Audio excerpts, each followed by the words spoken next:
Hello, everyone. Welcome to the Cost Code Show presented by Notify. This is a podcast where we focus on helping trade contractors run and grow their businesses.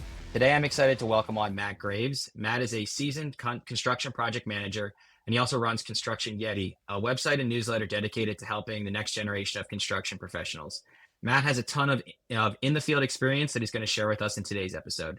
How are we doing today, Matt? What's up, Brian? Thanks for having me, man. I'm good. Of course.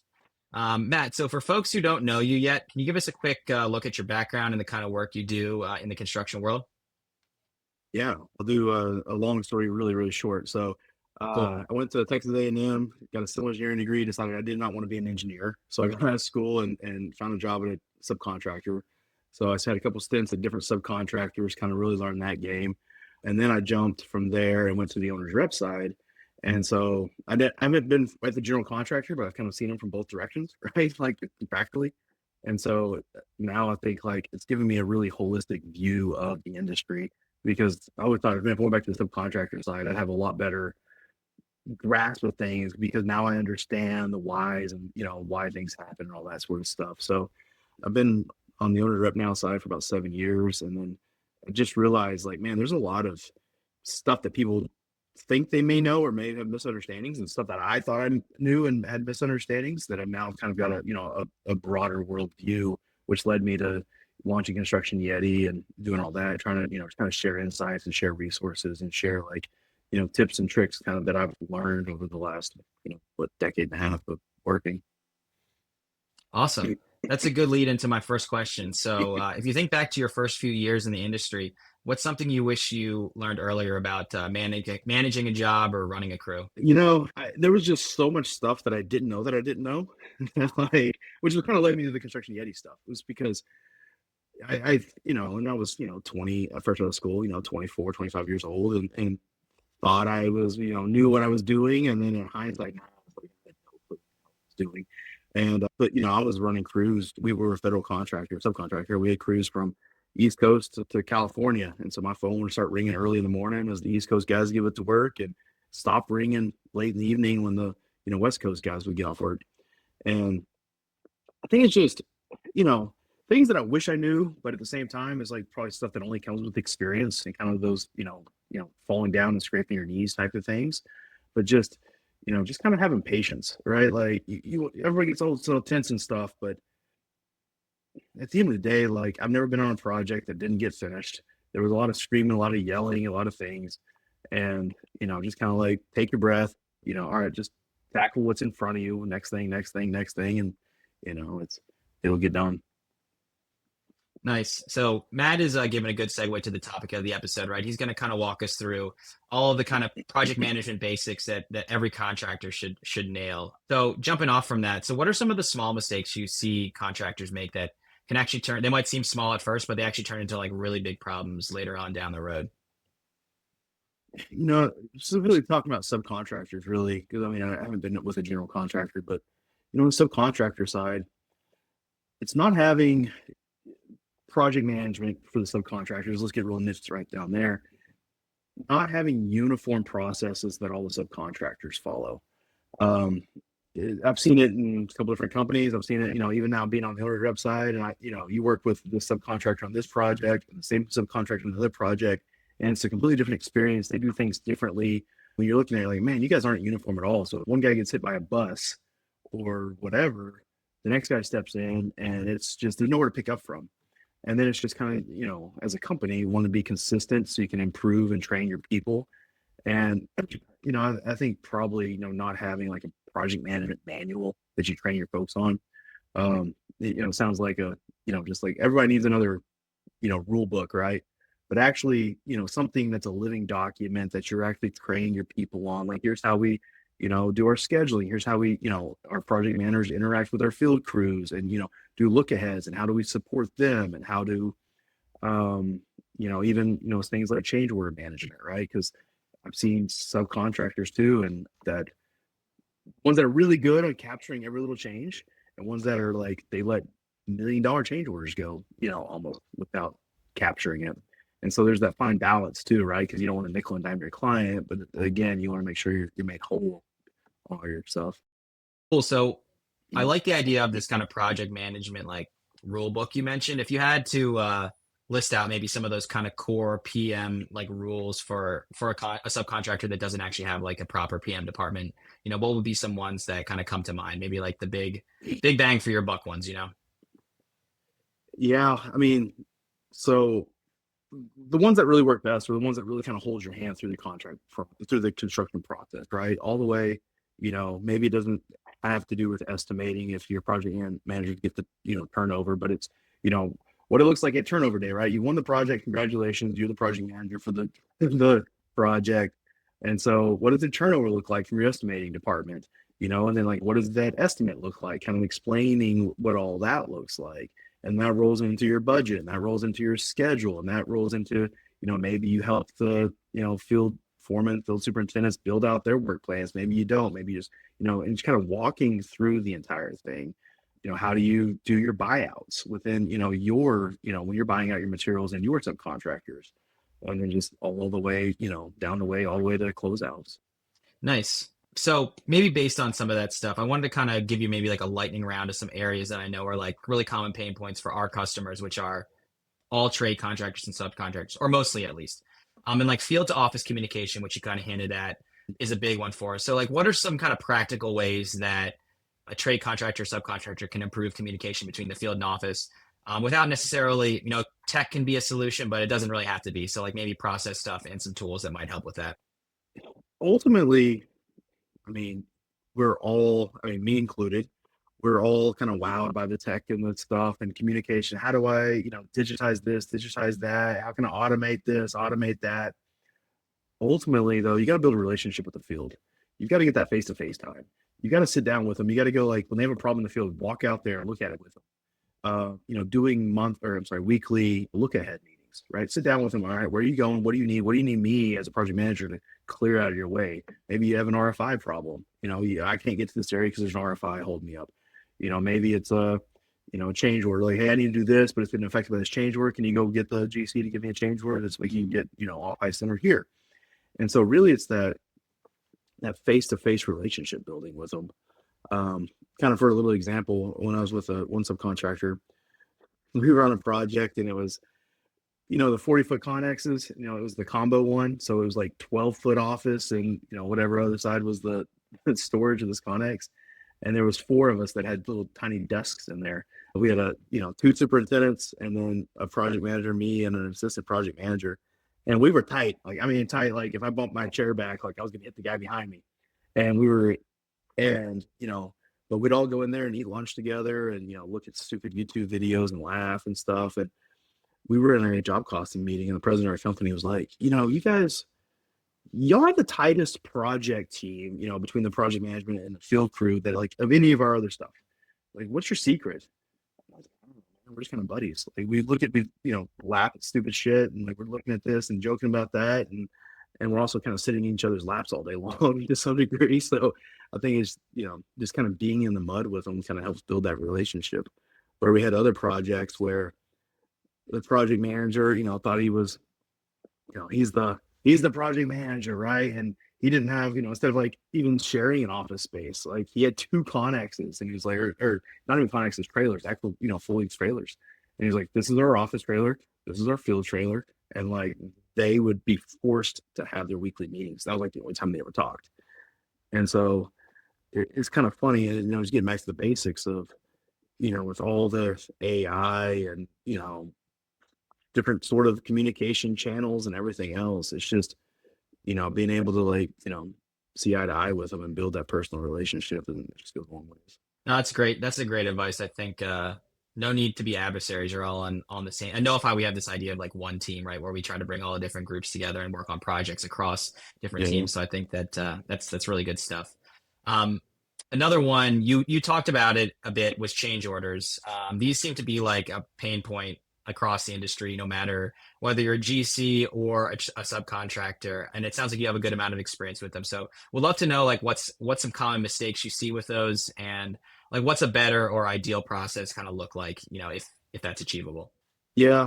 I mean, one common mistake is not capturing them, right? Because stuff happens all the time. If you're a subcontractor and you get it per plans and specs, the way I was best trained and was basically, if you're out there, you keep your change order logged, and if anything comes up that could possibly be a change order, just note it in your log. This is your internal log. You're not sharing this with the client all the time, but just start capturing them, because a tiny little thing could very quickly spiral into something much larger. So just capture it, so at least it stays front of mind. And then and then if it does start spiraling, and you need to have the conversation, you're like, hey, look, and you've got that story to tell. But then when it goes to change order pricing, I really see it now. Like, I feel like it was pretty good when I was on the subcontractor side of putting together change orders, and being able to sell them to the GC, who ultimately had to take it and sell it to the owner. But now that I'm on the owner side, I'm reviewing change orders all the time that come from the GC, plus their subcontractor backup.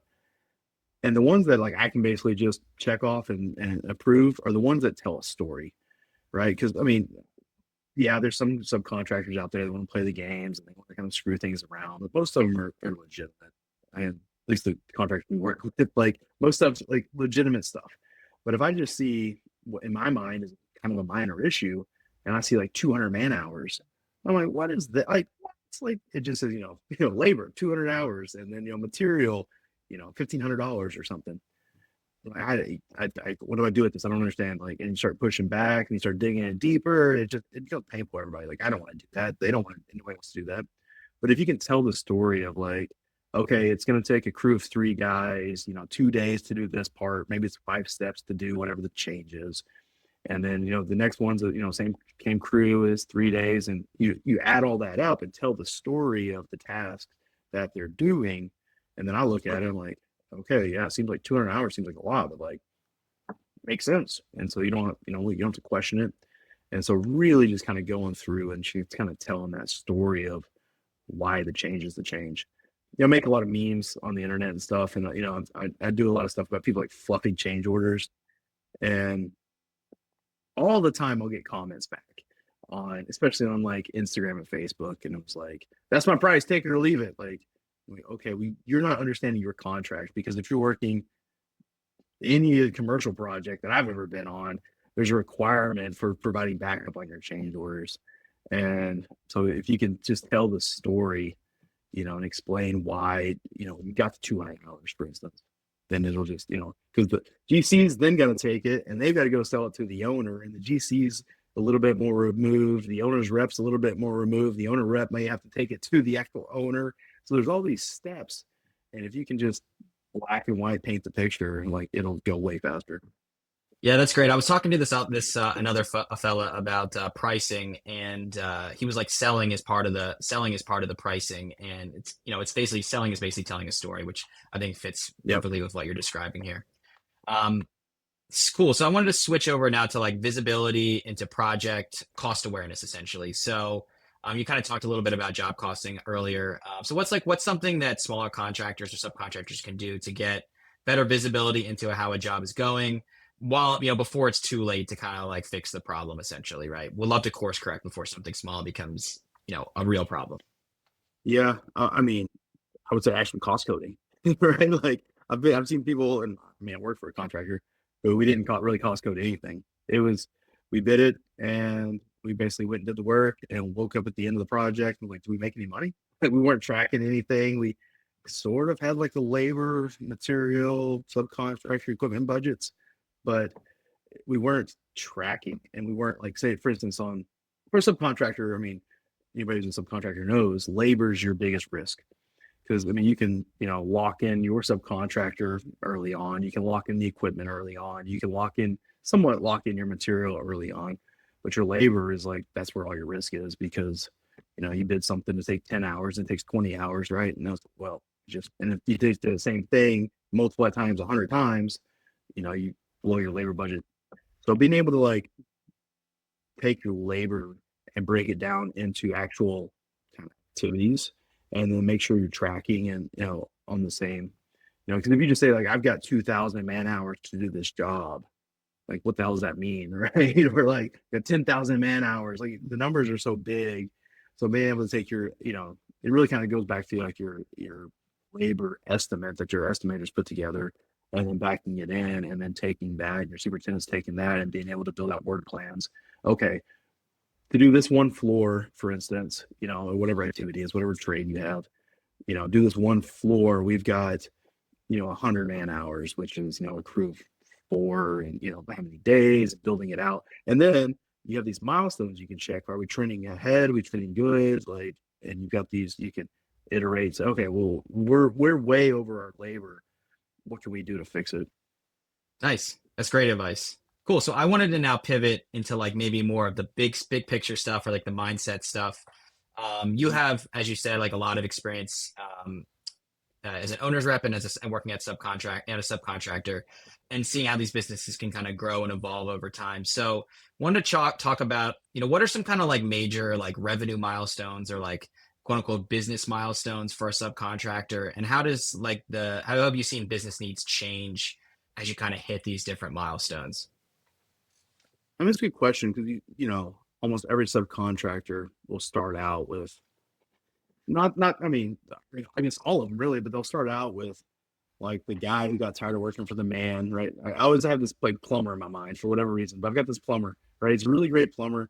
He got tired of working for the man, so he starts his own plumbing company, and so he's the you know master plumber plus project manager plus business owner, has to do all the marketing. Maybe he recruits like his wife or somebody to do the do the accounting, and so he's wearing all these hats. And then as he grows, right, he gets a couple more projects. He promotes his more field guy to be the foreman, and so he's not going to be on the job every day, but he's still project managing all these other things. And so I don't even know what dollar values are in milestones anymore, because I used to know what the size of the company was until COVID and everything got inflated. And so like, what's a $10 million company? Like, I don't even know now, because it used to be like things. But the growth milestones that like I kind of see as a company grows are kind of like as that how does their organization and structure fill out, right? Because if that master plumber, if he's still doing all the estimating, still doing all the project management, still doing all the things, okay, that's a real small company. But as you can start developing departments and developing processes, developing systems, you kind of start taking those steps up, which then leads to revenue growth, because one guy, he's very limited if he's doing all of the estimating, all the project management, all the he can handle what 5-10 projects maybe, depending on size. But once you can start developing the full processes and you're developing your team out, that's kind of, I don't know if I answered your question, but that's kind of where I think of growth steps. No, I think it's great. So if someone was to kind of, maybe move from being that kind of like master plumber, like basically doing everything themselves, to, and they've got like a little bit of a crew they've put together. Maybe they have someone that's doing the books for them. They might have like a project manager or an estimator slash project manager that's helping kind of do that stuff. And they're still in the field doing most of the work. Like if they wanted to grow to kind of that next level beyond that, maybe how would you coach them? Like what would be kind of the first steps that they should sort of take to kind of move beyond that, smaller company to something that's a little bit more established? You know what I mean? I won't put a revenue value on Yeah. it. I mean, I think it's probably shedding the work that you hate doing, right? If you're the master plumber and you hate doing the estimating, right? Maybe like hire an estimator to really take that off your plate, because that's whatever you hate doing. Because if you're wearing 10 hats, you probably hate 5 of them, right? Like you don't mind being like out in the field. Maybe you love being out in the field. Maybe you want to run the field crews. Maybe you hate the project management stuff, right? You hate the dealing with the angry general contractor wants an updated schedule and wants 15 different pricing, change orders and all this. And so I would say, lean into what you're good at, what you love doing, and shed the rest, right? Like, promote somebody into estimator, hire an estimator, hire a project manager, hire, if you're still doing all your own business development, get a business development person, right? And so, and then that'll free your mental mind up to really go deep into the stuff you like doing, and then, get people you trust to do the rest. Nice.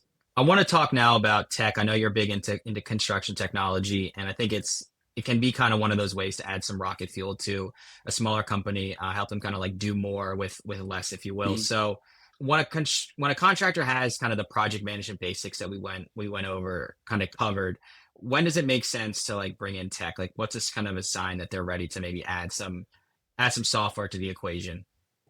I think early. And I mean, I said earlier that like tech's not your solution for things, but still, as you're developing your process, I think you really need to figure out kind of, I'll use Procore, for example. Everybody knows who Procore is.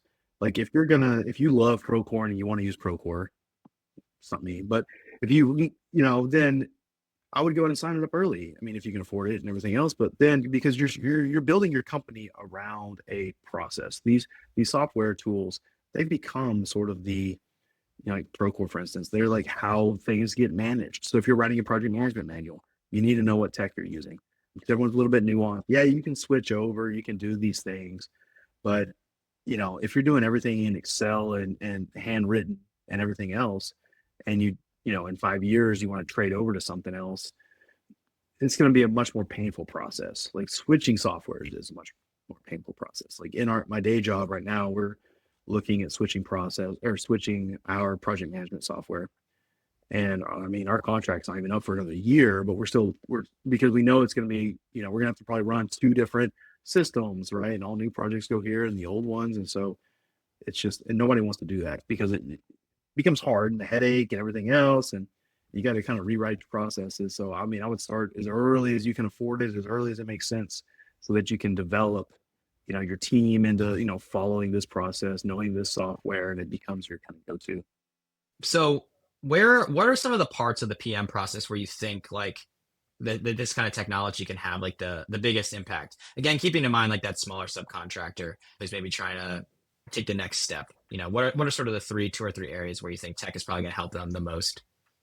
I mean, having a good tech for document control. I mean, it could be something as simple as, using a, Google Drive thing, it could be, something like that, but really having your document control in order and having like a file structure and again, uniform for every project. So this is where, this is how we do all RFIs in the system. It could be a full suite of project management tools, or it could be something like a Google Drive or a SharePoint, something like that.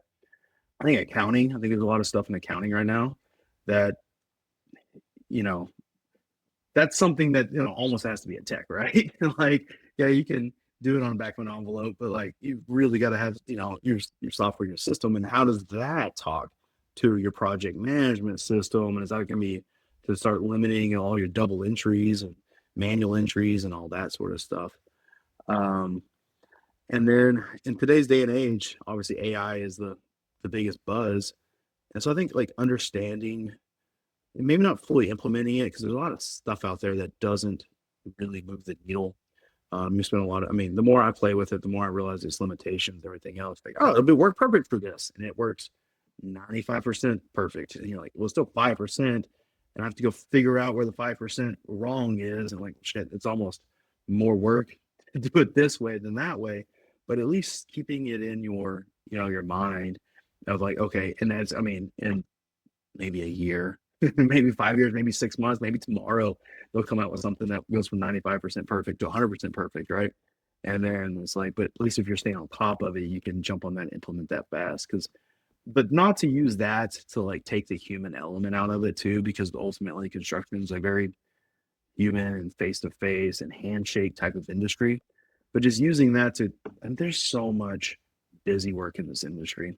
There's so much admin work and busy work and logs and this log and that log. And the best you can just automate that's that busy work stuff and bake that into your process, your company processes. I think those are kind of the biggest needle movers, I'd say. That's great advice, I think. Yeah, I've done a fair amount of experimenting with AI, so I have similar feelings about, it's really, really great until like it's not, and then you have to figure out what wasn't great and why, and it's like, right, there's a lot of work to go back. I might have been easier to just do it myself from the beginning, but yeah, that's how progress goes. I started making these Construction Yeti character videos when Google Veo 3 came out. And because I saw, you saw them like, oh, this is amazing. You just put a prompt in and it makes it automatically. It's so easy. And then we started using it. You're like, oh man, this thing sucks. Like it's hard. You got to figure out this. You got to figure out that. Like it's not consistent. I was making a video just the other night, and like you only do 8-second scenes. So to do anything length, you got to do multiple scenes. You got to prompt it to keep it going. And then for no reason, like one of the videos, it wouldn't generate the audio for no reason. It just said no audio generated, like twice. And if I did it a third time, it finds it like. So it's changing the world, but it's not like the overnight change the world that we all think in some Yeah, degree. it's not quite magic yet. But it's getting there. Um, It's getting there so fast. yeah. So yeah, it's a good point because I think, there's a ton, as you said, of these tools out there, like construction tech. Even I've been in this field for about like 3 years now, and it seems like the number of tools available has like tripled since I even started. So what, in your opinion, separates the ones that actually help from the ones that don't, if you will? Yeah. It's a good question because I clown on a bunch that don't help. But like that should put a metric, I guess, some sort of metric on it. Um, I mean, the ones that actually do something for the user. I mean, those makes it's such a broad statement, but like I've I've done a lot of demos the last few years just because I'm interested in it. Like I'm wanting to learn, so I'll meet the founder. Especially, like, I like to talk to like the founders that are building like starting small and building something really cool, right? And like I'll get on a call, right? They'll show me their thing, and they'll be all excited about it and tell me, they've like poured their heart and soul into this thing for 2 years and it does this and does that. It takes all this data from all these areas and puts it together in this dashboard. And I look at this dashboard and it doesn't really do anything. It'll tell me that like on average we're running late on RFI returns by 7.4 days, and your change orders are slow to all those sort of things. I'm like, yeah, I didn't need a dashboard to tell me my project's running late and behind, all this sort of stuff. And you're gathering all this data to show me something that intuitively everybody knows. And so I've had to break a few hearts because like, man, I this thing doesn't do anything. And so I think it's got to be something like, don't just implement tech just to implement tech because it's a shiny thing. Because one, it's hard to implement tech. It's hard to get buy-in, but you're never going to get buy-in from people, especially the field, if it doesn't actually make their job easier. I'm a big proponent of implementing as much tech and AI and all these tools as we can, but if it's only there to like give a report to the executives or squeeze productivity out of the field crew, like you're not going to get the buy-in. And it needs to make the life easier for the people that are actually doing the work, whether it's the project managers that are doing the project management work or like the field crews. Maybe they're help them track their stuff so that they can get a benefit out of it. It's kind of a rambling answer, but that's kind of where my mind's at with that. No, it's good. It's good. You got to solve real problems, or there's not really a point to existing, if you will. And I think it Mm-hmm. leads to what, we're getting to the end of the interview. So I wanted to kind of leave off with the last question here, which is we're really into making this podcast very actionable, if you will. So if someone's Yeah. listening and they want to improve, one thing about their kind of project management process this week, where would you recommend they start? I think it depends on where you're at, right? If you're, say, a director of project management, are all your people working in the same direction? Are you training your people properly? And just start right there. Like, just take it, almost take like a self audit and say, like, all right, yeah, we use the SharePoint or we use a Google Drive or we use these things, but like, yeah, there's a project folder, but everybody just makes their own folders. They dump stuff in there. They don't keep track of it. Maybe this guy's really good at capturing change orders. Maybe this guy's not. You've got to get a handle on that and then kind of just at least get people moving in the same direction. And so I think, if you're in that role, I think that's, kind of where to go. But if you're in the, maybe you are a project manager, maybe you're, a kind of a project manager coming up through the ranks, trying to learn, just stay curious. You're never going to know everything. Like, I mean, I've been doing this for a long time. Like I've been on the subcontractor side, I'm on the owner side, and every day, like I'm asking stupid questions because I'm like, I don't understand this. What is that? What is this? Like, what are you talking about? So just staying curious and just keep asking questions and just keep learning. Awesome. So, as you all can tell, Matt has a ton of experience and expertise. And one of the ways he shares it is his newsletter, Construction Yeti. So, Matt, maybe you could talk a little bit about that just briefly and let folks know where they could sign up or subscribe if they want to learn more and kind of follow what you do. Yeah. So I started Construction Yeti about 5 years ago, and it started as a blog and morphed into a Substack newsletter.